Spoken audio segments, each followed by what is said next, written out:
Greetings. Welcome to Consider the Alternative, a Course in Miracles channel.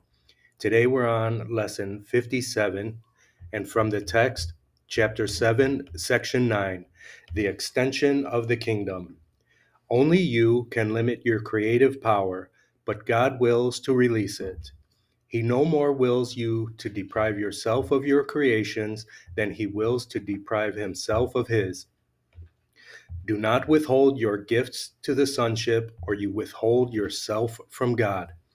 Selfishness is of the ego, but self-fullness is of spirit, because that is how God created it. The Holy Spirit is in the part of the mind that lies between the ego and the spirit, mediating between them, always in favor of the spirit. To the ego, this is partiality, and it responds as if it were being sided against.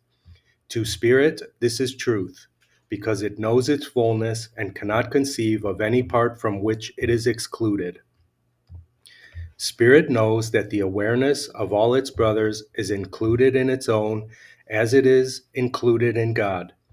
The power of the whole sonship and of its creator is therefore Spirit's own fullness, rendering its creations equally whole and equal in perfection. The ego cannot prevail against a totality that includes God, and any totality must include God. Everything he created is given all his power because it is part of him and shares his being with him.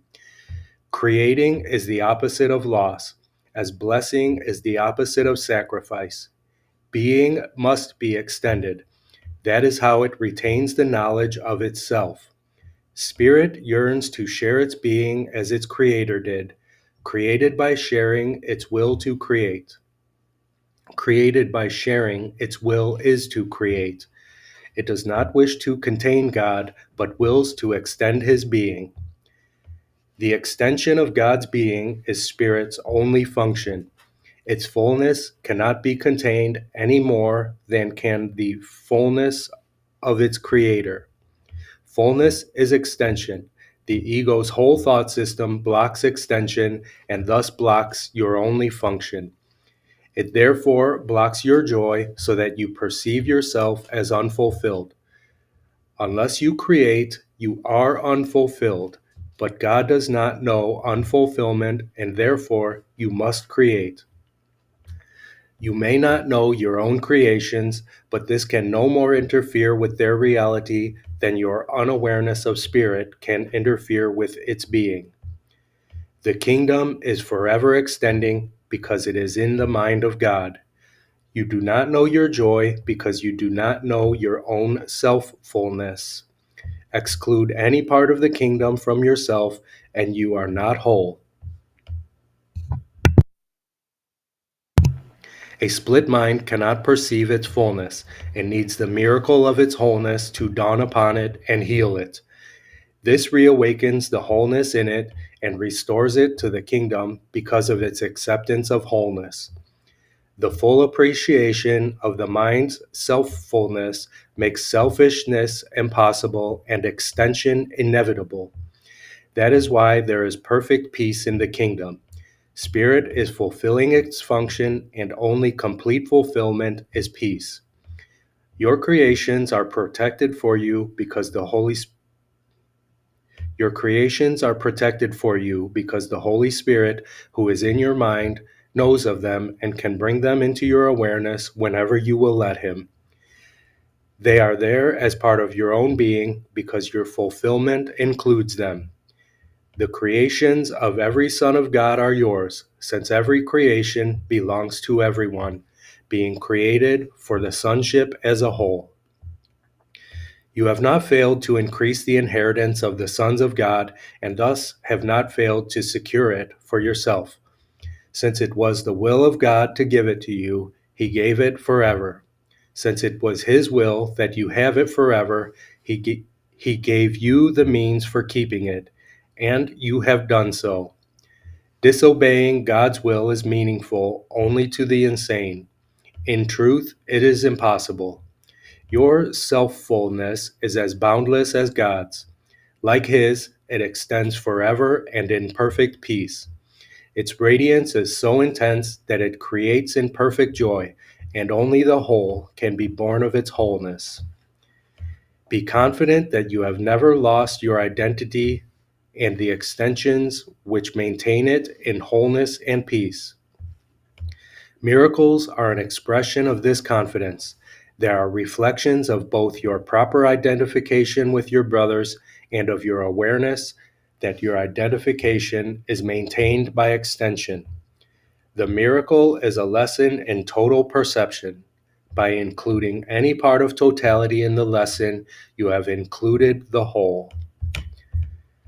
Chapter 7, Section 9, The Extension of the Kingdom, and Lesson 57 from Review 1. Today, let us review these ideas. 31. I am not the victim of the world I see.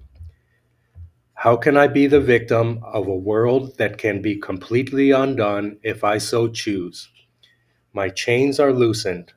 I can drop them off merely by desiring to do so. The prison door is open. I can leave simply by walking out. Nothing holds me in this world. Only my wish to stay keeps me a prisoner.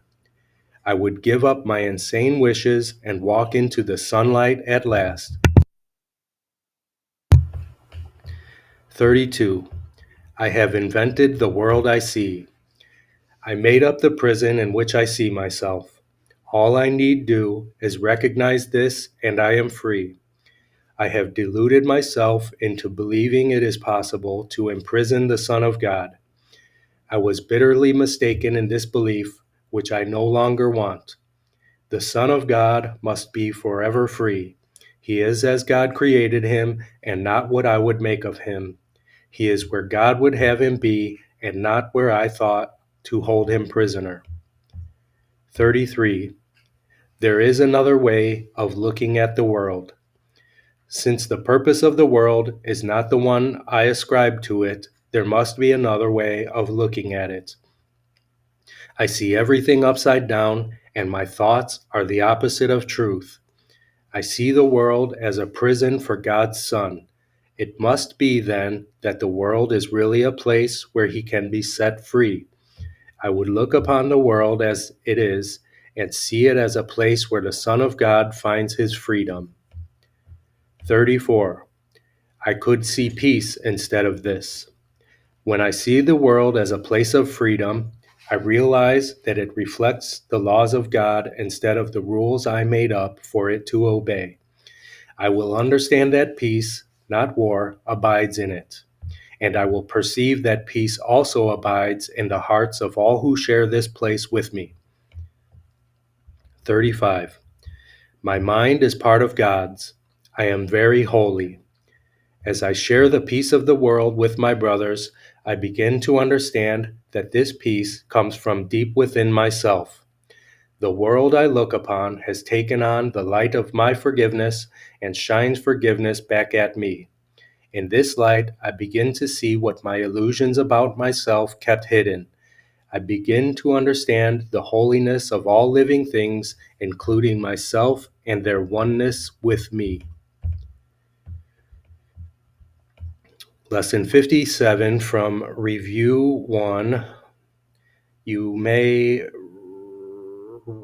review the ideas from the introduction page for instructions. And also, I want to make a point of the instructions that we are attempting to see the cohesiveness of the thought system that the workbook outlines. I love you. I'll see you tomorrow.